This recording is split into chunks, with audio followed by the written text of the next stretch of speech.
Welcome on into another edition of the Wolverine.com podcast. I am Clayton Sayfie alongside a Michigan basketball legend, former captain, 98 career games, the 2015 co-team MVP, Spike Albrecht. You may know him from the national title game, but he played a lot more games than that, had a lot of success at Michigan. I believe your team's won 98 games while you were on the team there, one of the highest in a huge stretch in Michigan basketball history. Spike, you are back for the basketball reunion this weekend.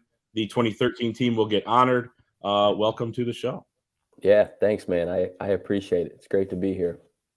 So you're back in the Ann Arbor area. You are going to be at the Michigan State game on Saturday night. You're going to see all the guys, I believe, tonight. Coach Beilein, 2013 team, bunch of other basketball alumni. What's your excitement level like for that? And when was the last time a lot of these guys were together? I'm super excited. This is like huge for me. I'm pumped to be back in Ann Arbor, see all these guys.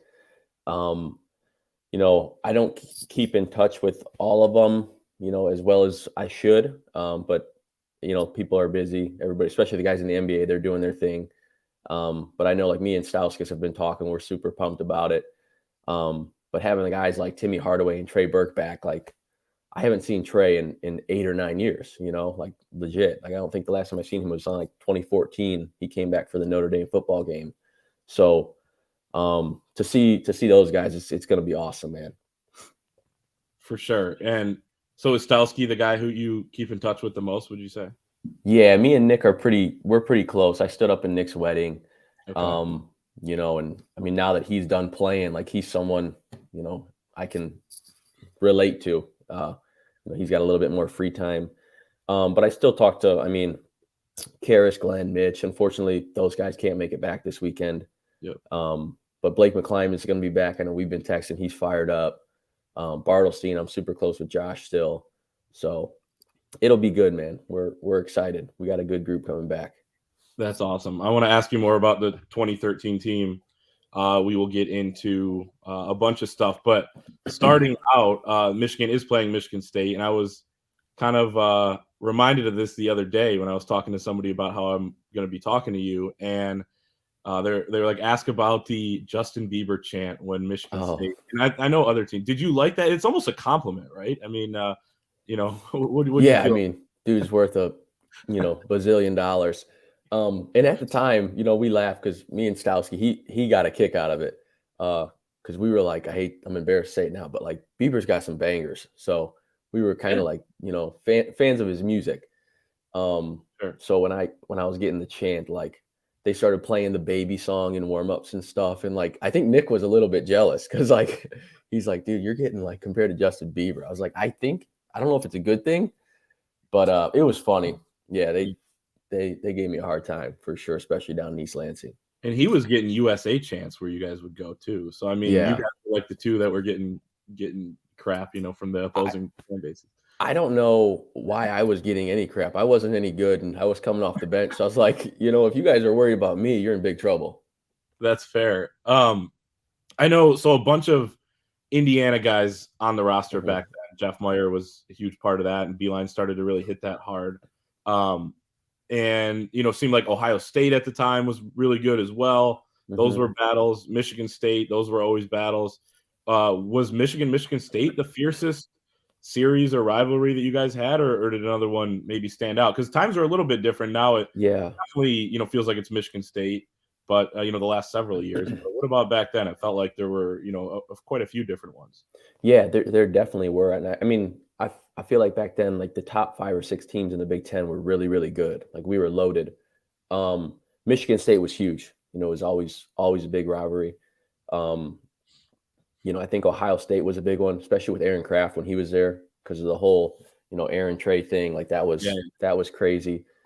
And then, it was really Trey and then Keith Appling at Michigan State. Remember when Trey, he ripped him at the end. That's what I thought you were going to say earlier about instead of the Bieber thing. Oh, gosh. So that one, and then IU, like I don't know what the deal was, but we had some bad blood with IU, and they were really good, my first couple years when they had like Oladipo and those guys. So that was always a big game for us. Mm-hmm. And I don't mean to embarrass you too much, but another story that I just find funny, and this goes into the Ohio State thing, was, and I was digging up this exact quote. So this is from a Michigan Daily article back in the day. So Spike flew under the radar for most of his freshman year. During one game at Ohio State, he was late coming off the bus. When he tried to catch up with his teammates, a security guard stopped him and said, "Players only." What's that like? You're a freshman. I know you actually played well in that game when you got in too, but you're a freshman, and you were always kind of that guy. Every time you'd come in, the announcers would be like, "Oh, here he is. This is the freshman point guard. Beilein offered him a scholarship late, that sort of thing." Disrespect factor at all? I mean, what was that like? Yeah, I mean, honestly, it was just something I got so accustomed to, just because most of my life I was always kind of like the underdog, so to speak, and I was always the smallest guy on the court. Yeah. You look at me, there's not a whole lot of basketball players at the Division I or the Big Ten level, who are 5'11", they don't move great. I wasn't super athletic.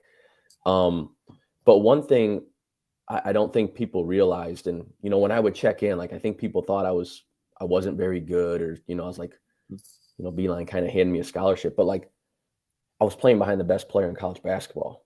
Yeah. So like Trey was unbelievable. I mean, so I played, I think it was like 6 to 10, 8 to 12 minutes every game, but like I was the perfect role player for that team because I came in, I took care of the ball, I didn't turn it over, and gave Trey a quick blow, and then he's like, all right, let's get Spike out of there, get him back in. But like I think I just got really good in my role, and when you have so many good players around you, my job was easy. I just had to pass the ball to guys like Nick, Karras, Trey, Glenn, and like so it made my job easy. Mm-hmm. I want to ask you about that too. It works in perfectly. Like Beilein would talk about those open gyms when you guys came in, and your class was obviously incredible. The Fresh Five, people were calling you guys, and you guys played more and more as the year went on. I think scored 24 straight points in the national title game as a class. A lot of those were you, but Glenn, Karras had a few points and things like that. But you guys come in. He talks about those open gyms where the Spike Albrecht led, not scout team, but the some of the younger guys maybe were beating Trey Burke and some of these other guys. I mean, how many times, how often did that happen, and what were those battles like? Because people said the same thing the year before when Trey came in as a freshman. How it's like, wow, this freshman is, and he was only a 3-star at that point. Yeah, this coming in and doing that. So what were those open gyms like in the summer? Is that maybe the most competitive? Maybe things got during with each other. For sure, and I think that's why we were so good. Like my freshman year, those open gyms, like you said, they were the most competitive of all my 4 years at Michigan. It's just, I mean, we had so many talented guys. We had like 6 or 7 NBA players on that roster. So the open gyms they would get crazy. Like dudes were just so talented, so good. But then in the fall, like when practices kind of rolled around, Coach B started doing the freshmen versus, the upperclassmen. And it was like Trey, Timmy, John Horford, Morgan, all those guys. So I remember the first time we did it with the coaches there, we kind of smacked them, and like we beat them. And then the next day we come to practice, Coach B asked us 5 freshmen to step out of the film room. And I think he just lit into them, like into those, and he's like, these 5 freshmen coming in here. And I was like, Jesus, like he's going to have these dudes out trying to kill us today. So we went back out, and he did the same thing, put us against each other. And he knew what he was doing. It was awesome because it created so much competitive juices. But they ended up beating us the second day. But like, to be honest, I mean, if it wasn't for, Trey, like they had a huge advantage with Trey versus me. But like in the other spots, we were pretty good. So. Well, Trey versus anyone, is a huge advantage. He was the national player of the year. So it's not. I learned that very quickly because I was like losing confidence at like a rapid rate my freshman year in the summer. Because I was like, it was the first time I had ever been on a basketball court, and I was like, I can't do anything to like stop this guy. Like guarding him, I was like, this is awful. Like he's just cooking me. And then, season rolled around, and I was like, okay, he's doing this to everyone. So I was like, maybe I'm not as bad as I think. I was like, he's pretty damn good. what made him so tough to guard, and did it make, I assume it made you better having to go against sure. that, because once you get in a game, it's like, okay, there's not this guy harassing me on the ball, or a guy I got to guard that's just so crafty and talented. Yeah, no, dude, he definitely made me better, and I think that's why I was ready to step in big moments and perform and do the things I was able to do. So I give him a large part for making me better. But he was just like, I don't even know. Trey was just he was just such a great basketball player. Like, super high IQ. He had great moves. He had like old school moves, like the little, the hesitations, the change of pace. Yeah. Because he wasn't just some like, crazy freak athlete. Like, he was obviously athletic, but Right. Trey's, he's my size. He's like 6 foot. He had long arms, but like he could score from all 3 levels. He can get into the paint, make threes, hit you off the dribble. He was just incredible, man. Like, I can't believe how he could finish at the rim with both hands. Like, he was, what he did that year was stupid. One of my favorite things about him was if you'd get behind him as a defender, he would just kind of put his back on you and hold you hostage, man. Right. And you couldn't do anything. And then he'd either make a great pass to, one of the bigs, kick it out, or go in himself. So playing against that every day in practice, I'm sure made you a ton better, as you said. For sure. Getting more into the team a little bit, and, obviously the incredible run. But before that, so you guys are number 1 in the country at one point. Started out one of the best starts, I believe at that time, the best start in program history. And, things were kind of rolling. And then towards the end of the year, there was actually, a little bit of a rough patch. If you look at the last 12 games before the NCAA tournament, you guys were 6-6. It was a tough loss to Wisconsin in the Big Ten tournament. I think people at that point were kind of questioning if you guys peaked maybe too early. And I think a fair question at the time turned out not to be true. What was that, patch like at the end of the year? And did anyone, did you give up belief at any point? Anyone on the team? Did you have to get that back at some point? How does that confidence go? Because then obviously the tournament starts and you guys were off and running. Yeah, I don't think we ever lost confidence, man. Like, we just, as I said earlier, the Big Ten was loaded that year. There were some really good teams, and we had some just absolute heartbreakers, like some tough losses. At Wisconsin, I think it was Ben Brust, like, hits, half quarter. The IU game at the end, the tip in that cost us the Big Ten championship. The Penn State game, they were like 0-14 in the Big Ten. We were number 4 in the country. We lost at Penn State. So I think once we like realized we couldn't win the Big Ten anymore, right? Because that's a grind the whole season. But once we missed that, it was like, okay, we just want to get to the NCAA tournament. So, like, I hate to say it, but I don't think anybody really even cared about the Big Ten tournament. Okay. That was probably not the way to approach it. But I think we did have that mentality. Like, when we brought it in at the end of practices, it was like national champs on 3. Like, it wasn't, Big Ten tournament champs on 3, So, like, I think we were obviously struggling and like crawling into the finish line. But once we got to the NCAA tournament, it was like, okay, hey, this is go time. Like, we still got the best player in the country, and he's a point guard, which is huge. And we got a bunch of pros around him, Timmy, Glenn. Mitch was coming on, even though we were struggling. Like, Mitch, I think he started starting towards the end of the season. And he was just an absolute X factor in the NCAA tournament. But a lot of people picked us to get upset that first round versus, I think it was North Dakota State. Yeah, either North or South. One of the two. They had that really good point guard. I can't remember his name. Yep. That's how getting old, man. I can't remember who we're playing and stuff. But yeah, when the NCAA tournament came around, like, we had a different vibe to us, a little more pep in our step, because it's like, okay, hey, this is the second season. Now let's get it going. And something that is insane about Beilein coach teams, I was listening to an interview of him. I don't know when, and I don't know what interview it was, but he's basically talking about how throughout the season, you're trying to win every game individually. You're scouting that team you're playing, that sort of thing. But he would build his system so that it was complex enough where once you get to the time, I know as a point guard, you just have that reaction there. Very complex. But for the opponent, on a 2-day prep to prepare for Michigan was like, a horror show if you're an opposing coach. On a 1-day prep in the Big Ten tournament, if, maybe you guys didn't care as much about that, but a very tough for an opponent to do. What makes John Beilein coach teams so good at the end of the year? And, maybe any insight on just, how complex it is, how hard it is from your standpoint as a point guard. You had to learn that stuff. Yeah.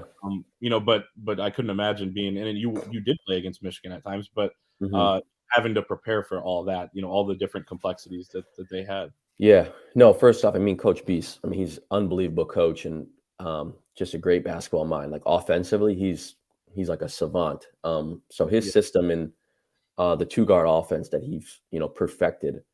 And I think that's in the NCAA tournament, that's huge because like you can't scout. Like you cannot prepare, for all the different actions and the counters and all the different sets that we have.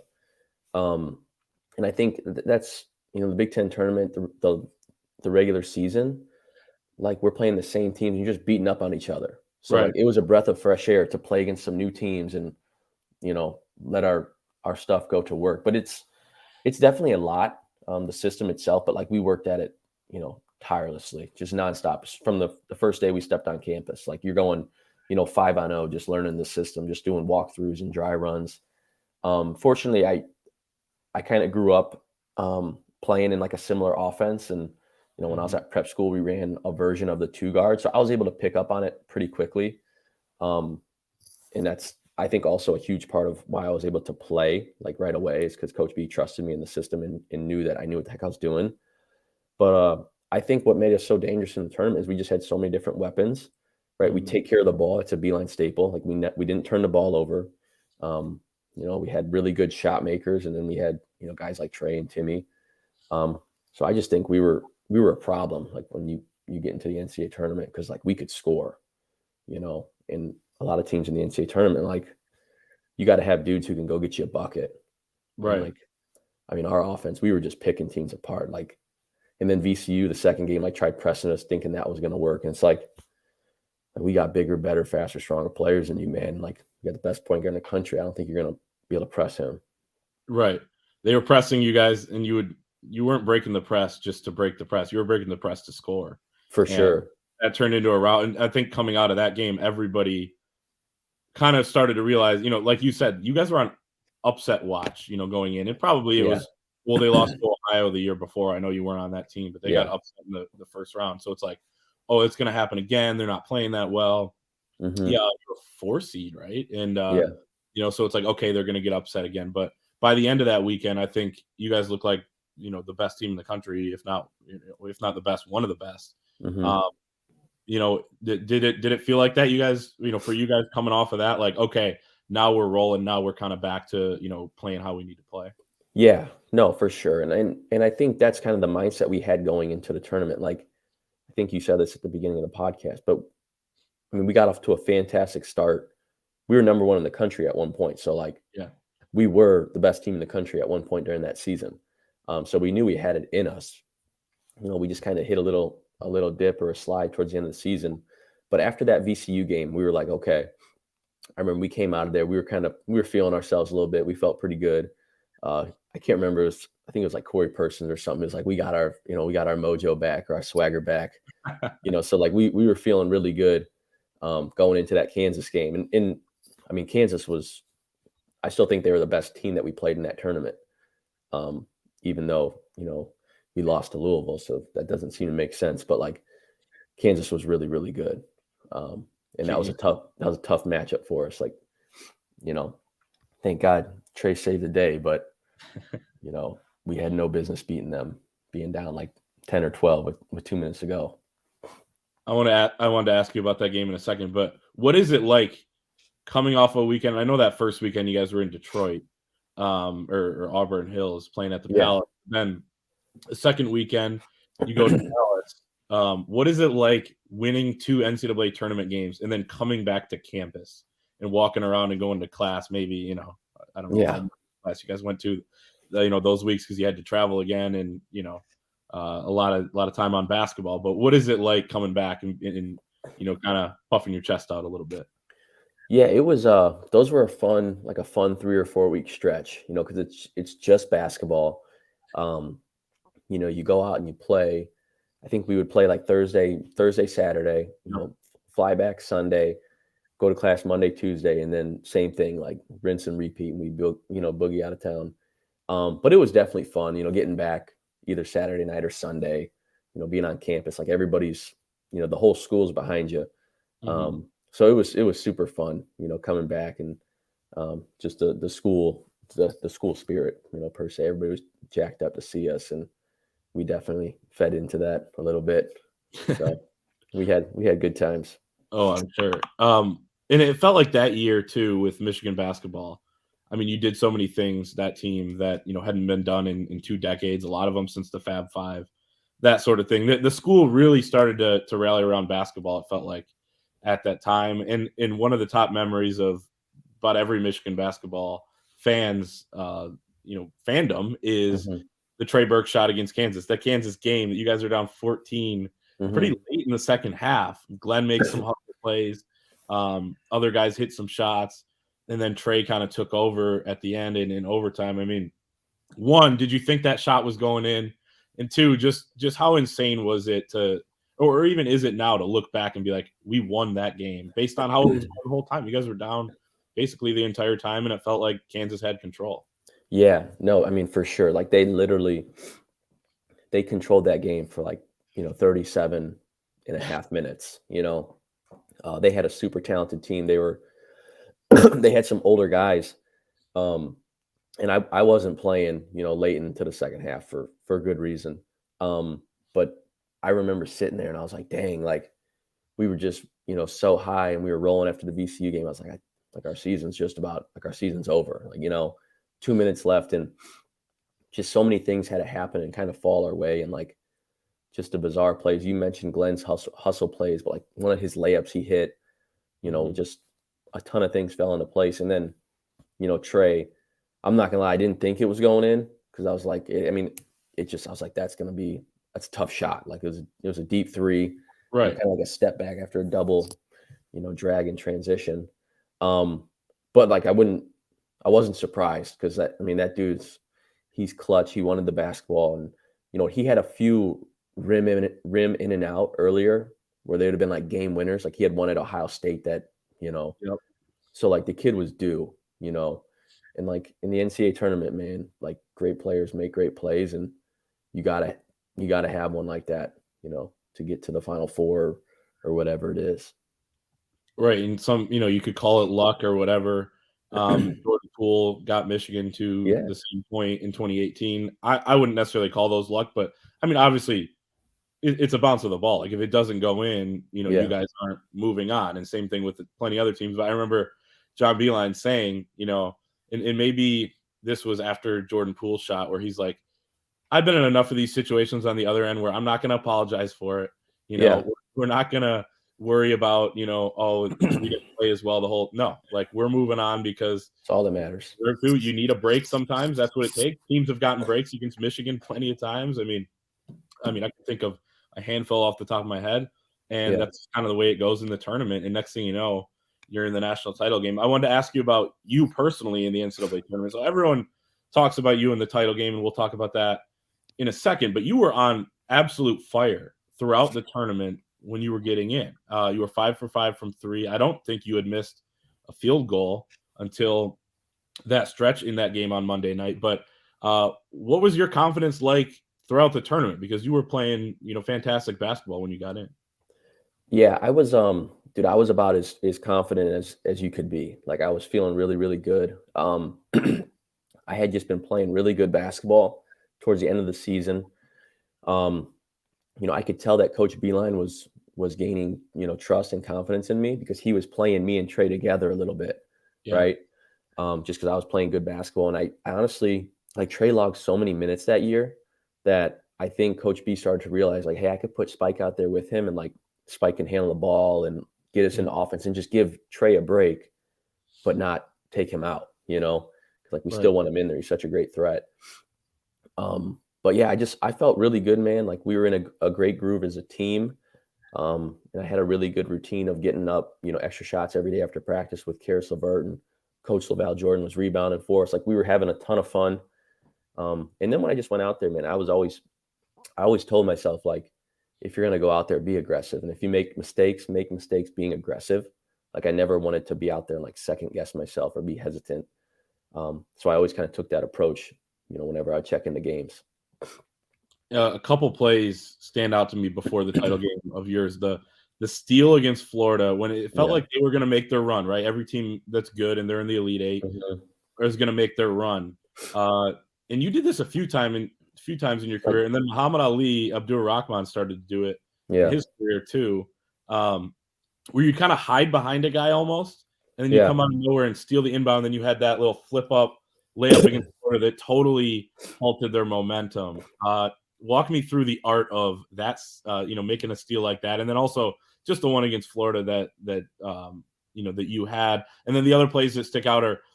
This kind of goes back to what we just talked about, but you were hitting deep threes against Syracuse too. Like, those were huge in that game against that zone. The fact that you and Trey were kind of hitting those deep threes. Yeah, I think the Florida steal, man, I've been doing that since I was in like middle school. Like that's, I think just something I've learned from, I played a ton of basketball and, I was always playing against older kids, but like that kind of became like my signature move. And it's bit me in the butt a couple of times too. Like Coach B get pissed. Like I'd miss it. And guy now gets it's 5-on-4 the other way. Yeah. But like I gambled. Like I took risks on the basketball court, like, even with the way I passed the ball. But that was just one where I felt like the momentum shifting a little bit. So like I felt like we needed to do something to kind of stop their momentum. But like I don't even know why I did it, how I did it. I think it was just like where I ended up after. I think Mitch might have made a layup or something, and I was just down on the baseline. So I happened to be there. But like these dudes passing, they're on like cruise control, right? Just on autopilot. Like you're just so used to catching the ball, passing it, and catching the ball, passing, where like they don't even pay attention half the time. And I caught them sleeping, man. But that was a big play. Like, our fans got behind it. The bench, I remember coming back to the bench, like dudes were fired up. So yeah, like I love plays like that. Like those are, the fancy assists where like, people get, I think it just energizes the crowd and it's deflating for the other team. And then the shots for Syracuse, dude, they were so long and so big. So like you couldn't just be on the 3-point line, step in. Like they weren't going to let you do that. Right. Like I think they had Michael Carter Williams like 6'5", and they're just, so I was like, dude, I just got to keep scooting back like to get a shot off here. But I was comfortable with that, like shooting deep threes. Again, I think just growing up, being smaller, like I had to, extend my range so that I could, be more effective. For sure. Then the title game happens. I was watching the documentary, I don't know, a couple years ago, and I watched it a couple times, the Big Ten Elite. And you basically said, like, because Trey was going off earlier in that game. He had that look in his eye, it looked like, whereas, he wasn't going to be denied. Then he picks up 2 fouls, very questionable officiating that game, as we all know, ridiculous. But you said in that documentary, like, oh, I'm not going to get, or this is what you were saying on the bench, like, I'm not going to get in this game. Trey's about to have 50. Then you get in and you score 17 points in the first half. So I don't know, just take me through the emotions of that. Like you're watching, it is the biggest game of your life. And you get in and we talked about, you were a confident player. You took risks, like all the things you'd been doing your entire life kind of came together in that tournament, but especially in that title game. And you were able to do what you did. And you and Luke Hancock, besides the game itself, were kind of the stories in that game. Yeah. No, I mean, first of all, it's just an unbelievable experience, like, playing on Monday night. But Louisville was such a good team and they had some really, really good guards and they were, they pressed and they were just absolute pests. So in my mind, I was like, dude, this is a game where Trey might play all 40 minutes. Like I have no idea. It's the last game of the season. Right. It ain't like we're going to try to like pace ourselves. It's like, dude, if Trey has to play 40, he's going to play 40.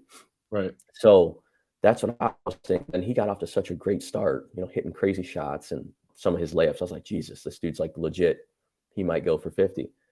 And then, I remember sitting there between Matt Vogridge and Blake McClymans, and I literally, like, we said that.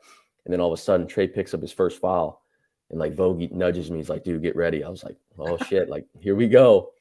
And but yeah, I was ready for it. Like I was for sure nervous and playing in a game of that magnitude versus those guards. Like, we were watching film, man, and like I'm very confident handling the basketball and, you know, going against pressure.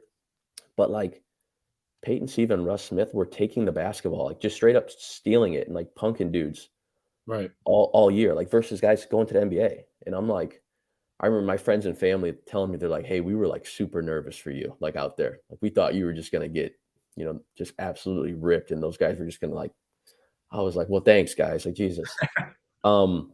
But yeah, I think honestly, man, like my entire life, like my entire basketball career, like prepared me for that moment.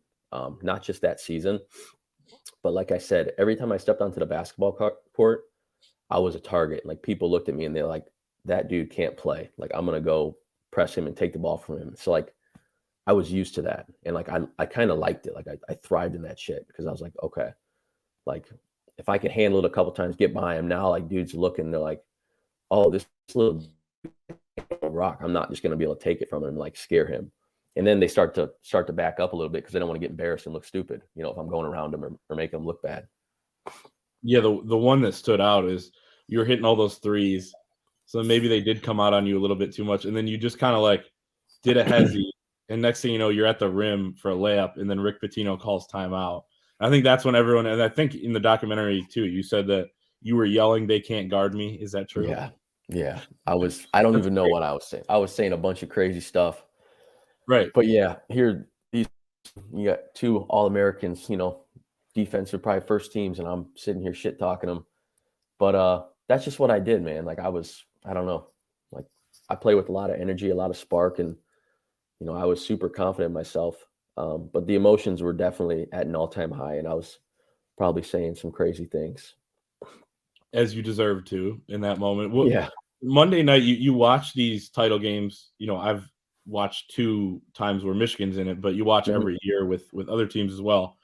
I mean, for one, it looks like, and your guys' game was a little bit different because the offense was so good on both sides. Yeah. But like, it looks like at times guys are pretty emotionally drained at times during that game. The energy in the arena is like, or even in a lot of these domes where they play them in, is just like the most unique thing you could have. And you guys are going to a game knowing it's your last game of the season, no matter what. And really, in college basketball, there's only one game that's the case, because every team, just about every team, plays in a conference tournament, you know, where they can eventually potentially make the NCAA, that sort of thing. But you guys are going in knowing it's your last game of the year. Yeah. And just knowing that stage is just even that much bigger than the Final Four. Yeah. What's the nervous energy in a building like that from a player standpoint?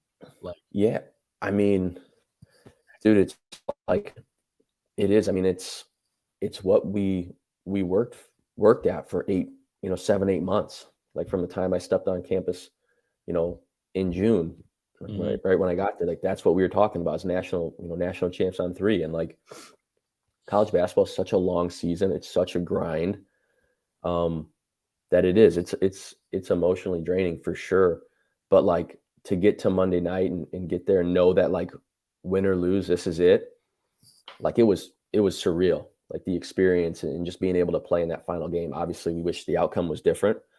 But the whole Final Four experience in general is just exhausting, dude. I mean, between like the media and the different events you got to go to, and like, we played, you know, we played second game on Saturday. So like, we didn't get home till, you know, God knows how late. And then I can't remember if we came back and watched film or not, but like, you come back, the fans are all there. And it's like, I felt like we got to bed at like 2:30 or 3. Then we're up at like, you know, 8:39 for breakfast. Then it's film, then it's shoot around, then it's this, then it's that. Just like, dude, it's an absolute grind. And like, Coach B does a great job at preparing and like trying to plan it out the best you can. But like, sometimes with the media stuff, like with Trey, for example, like Trey, he won every award. I felt bad for the dude. Like, I mean, you're just trying to play basketball and win a national championship. And he's like, he's like a freaking, they're taking him all over, and he's got to do all these different events and like, you know, showings or whatever it is. It's exhausting. So like, the fact that he had energy and was able to come out and do what he did is incredible. That's a good point. That's kind of the stuff that people don't realize too, that what's going on in between. It's not just film too. There's a lot of distractions and stuff. It's a business. So for sure. So that game happens. Obviously the outcome doesn't go your way, but Louisville ends up vacating that years later. So I don't know if you guys are claiming that or what, but I'm sure the group text maybe blew up when Louisville had to vacate the title. But anyway, the game happens. Mm-hmm. You get on Twitter. I mean, I had to ask you about this. Yeah. And Kate Upton was at the game, right? So you saw her at the game, and your tweet is exactly, "Hey, saw you at the game last night. Thanks for coming out. Hope to see you again, winky face." I mean, was that one of those tweets where you're kind of hovering over the button, like, all right, and then you send it, and then you kind of get that nervous feeling? But what, I mean, just a iconic, moment after, what was an iconic performance, and I'll pull it up here too. Yeah. That's pretty cool how you could do that. I mean, dude, it's like I still get people to like it or retweet it every once in a while. Like I'll get notifications, like if somebody mentions it or gets brought up. I mean, it's literally been 10 years, but yeah, dude, that's so funny because like that is so not me. Like I wasn't like super active on social media. Like I didn't even have Twitter, I think, till my freshman year because it wasn't like a big thing, and people were like, dude, you're playing for Michigan, you probably need Twitter. And same thing with Instagram. But like I think I seen her at the game. I didn't even know she was there. But I knew she was a Michigan fan. Mm-hmm. And then like people just, I don't even know who started. Like it wasn't my idea because I was bummed about the loss, but like I think Stauskis was in there, like, Zach Novak was there. We were all hanging out, Vogridge, and like somebody was just like, yeah, you gotta tweet at Kate Upton. Like they're like, you got a better chance with her than than what just happened. Then you score in 17. Like that was super unlikely. So yeah, I fired off the tweet. And I remember I was like, I didn't want to do it because I was like, dude, I'm not that person. Like I don't love, the social media attention. I was like, we just lost. I was like, Coach B's gonna be pissed if he sees this. Because I was coming back, like I'm a freshman. I'm gonna be back. Right. I'm like, dude, I don't know. Like I might be, running tomorrow. I was like, I have no idea. Like, this guy's crazy. But as soon as I sent, tweet or whatever, dude, I just remember like instantly within seconds, it's just picking up steam. Like, I'm getting tens and then, 50, 100, and like within 5 minutes, it had over like 1,000 retweets or likes. And yeah, I think it's over 10,000 right now. Yeah. I was with Stowski because we roomed together. And I just remember we were like, oh boy, like they're like, this is getting crazy. I mean, I literally didn't sleep that night. Like I can't even remember. I had like literally a 1,500 text message. I was just responding like, thank you, just copy and paste to like everyone. I didn't even know who was texting me. But it was a wild night for sure. That's hilarious. I had to ask you about that. And then did you ever hear back? I mean, I didn't. Okay. Which is totally I'm fair. Sure she knows it happened. She probably thought it was funny, right? Yeah, I would hope so. I mean, it was, definitely just in good fun. But yeah, I think she was probably dating Verlander at the time. And yeah, I thought if anything, like I'd get like something funny back, but I think her PR team was just like, hey, don't entertain this. So, but yeah, it was definitely funny.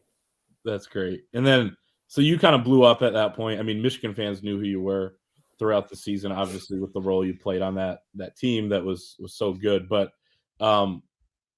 then you kind of become more of a national name, the tweet, whatever, more about the play though. Now NIL is a thing. NIL, not a thing back in the day, but I mean, you would have cleaned up, in my opinion, NIL wise. I mean, was there a deal that you wish you could have had back then, or maybe just a little more cash in your pocket at that time? Yeah, I mean, I certainly wouldn't have turned it away. I know that. Right. I mean, it is what it is, man. It's all good. I'm not upset about it. But like, yeah, I definitely think, I would have been able to capitalize, especially in that moment, just because I was getting a lot of like media requests and stuff. But we just, we turned them down because I was like, there's no sense in doing this. We lost, Right. But yeah, I don't know. I'm sure I would have been able to do okay. Been nice to have a little extra, pocket change. Honestly, it's probably a good thing. I'd probably spent too much money at the bars doing dumb stuff. So it's probably for the best. That's fair. Yeah, you'd be buying shots for everybody. Yeah, for sure. A mess. Yeah. I probably would have lost my scholarship. So everything happens for a reason. Right. every player that played for John Beilein seems to have a top Coach B story. I mean, what would yours be? Funny or something that he figured out or something like that? Yeah, I think Coach B's great. He's a great dude. He's got like some super quirkiness to him that we all love. There's some like really funny stories like on the court that I can't share. But like I think a funny story for me personally is when I was on my official visit, we went to Chop House, and I know I told you that earlier. And I was 19 at the time, I think 18, 19. I'm on my official visit, and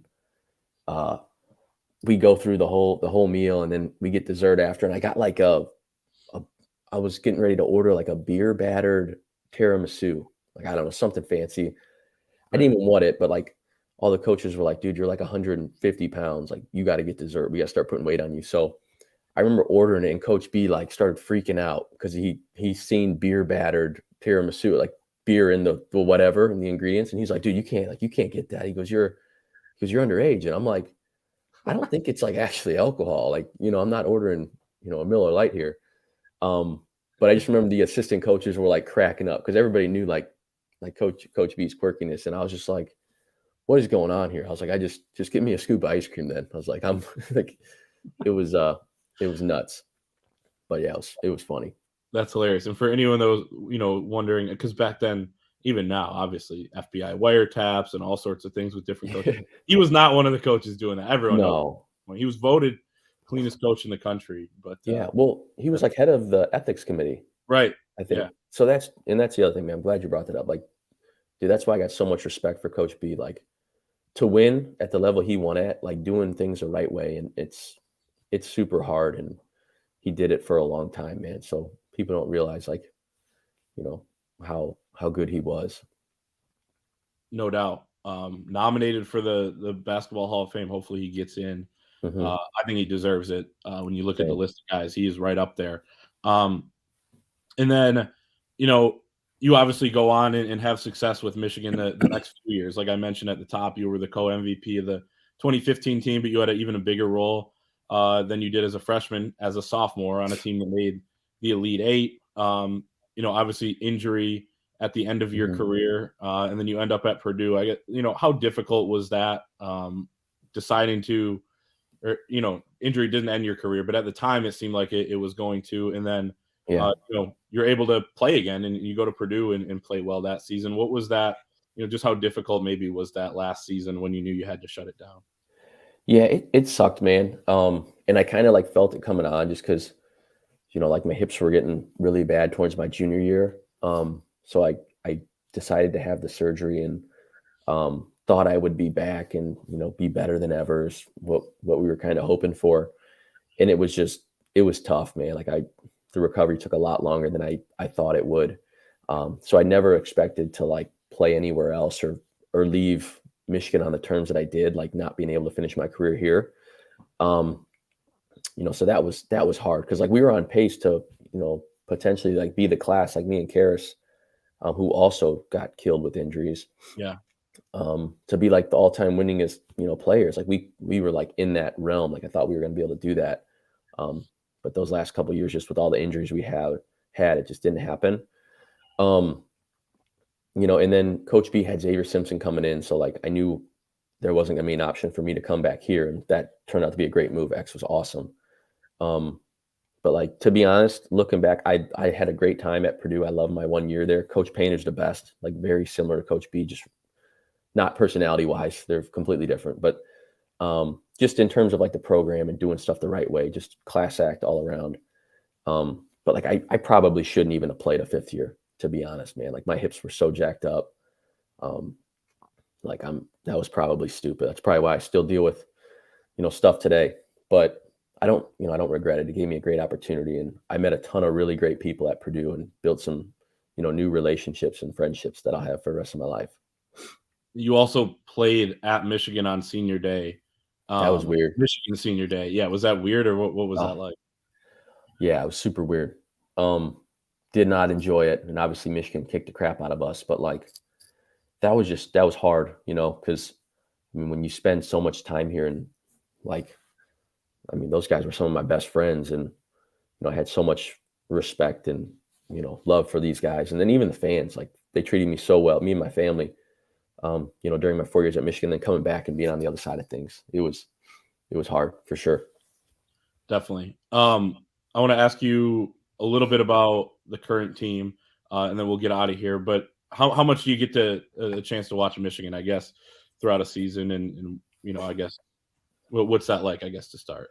Yeah, no, I mean, I try to watch, every game if I can, or at least catch, bits and pieces of it. And if I don't get to see it, I'm always checking the scores and highlights and things like that on Twitter. I follow all you guys. So I'm always rooting for them. I love pulling for them. Obviously this year's been a little bit tough. I don't think we've had quite the year we were hoping for, but like, who knows? I mean, I think they got a good enough team where, I think to get in now, like they'd probably have to win the Big Ten tournament, which is, it's hard. They're going to have a tall task, but I think they could do it. I mean, I think they got enough talent. Like they got with Hunter and, Jet, Kobe, if like you get all these guys clicking, I mean, you just need to string together 3 or 4 wins. So I'd love to see them get in, but I think they got to figure some things out and start playing a little better basketball. Definitely. Could start on Saturday against Michigan. Yeah, for sure.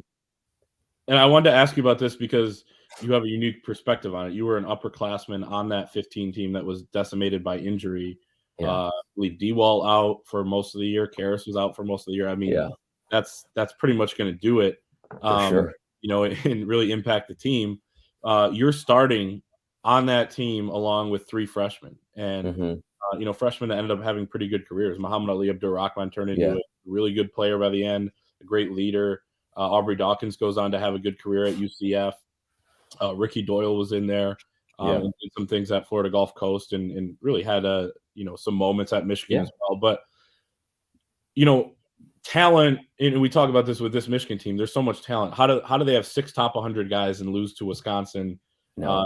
Who has no top 100 guys? That sort of thing. A lot of conversation about that with the fan base. But what does youth like? What does an average fan not know about youth in college basketball and how big of a hurdle that is to kind of overcome, and just how much experience, once you are that savvy veteran, helps your team. Everyone talks about veteran guards, veteran teams. Those are the ones that are making runs. I mean, what is it about experience, youth that, plays such a big factor in college basketball?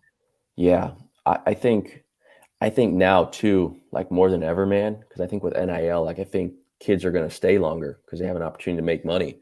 True. So shoot, you're 18, 19 years old. Even like, Jet and Doug, like as good as they are, like they're still 18, 19 playing against, 20, 21-year-olds, 22. Shoot, I mean, Northwestern's got like guys that are 23, 24 years old. Yeah.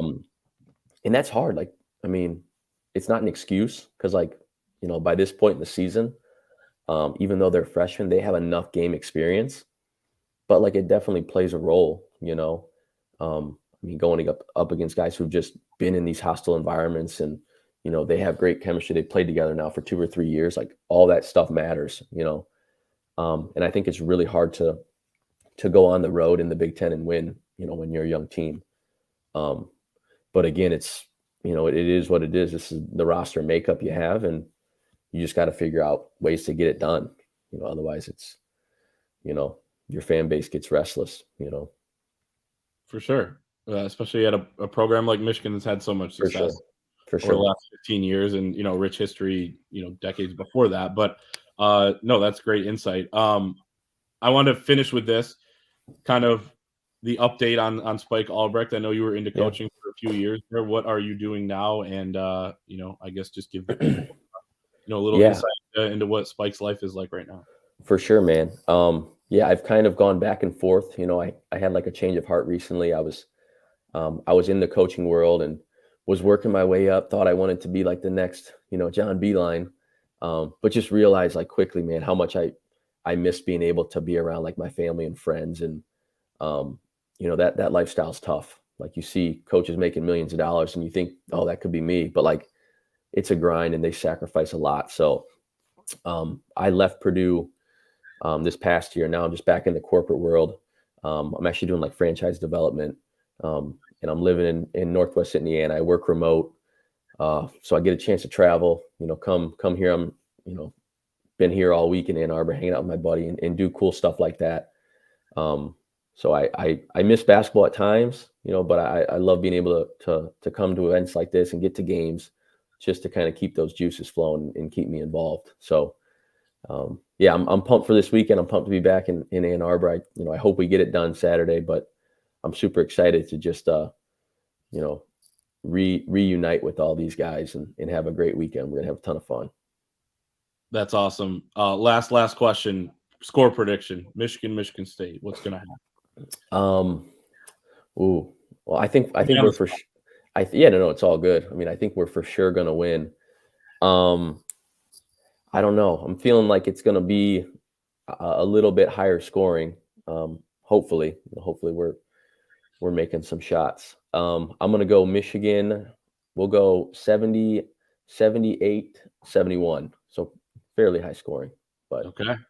I have no idea what the line is or anything. So I was gonna say, do you have the over or something? No, yeah. Oh, I always bet the over, dude. Come on. I love it. Yeah. Spike, thank you so much. I appreciate your time, man. Thanks for hopping on with us, and to do it down the road. But enjoy the weekend, and we'll see you on Saturday, hopefully. For sure. Yes, sir. I appreciate you, Clayton. This was fun, man.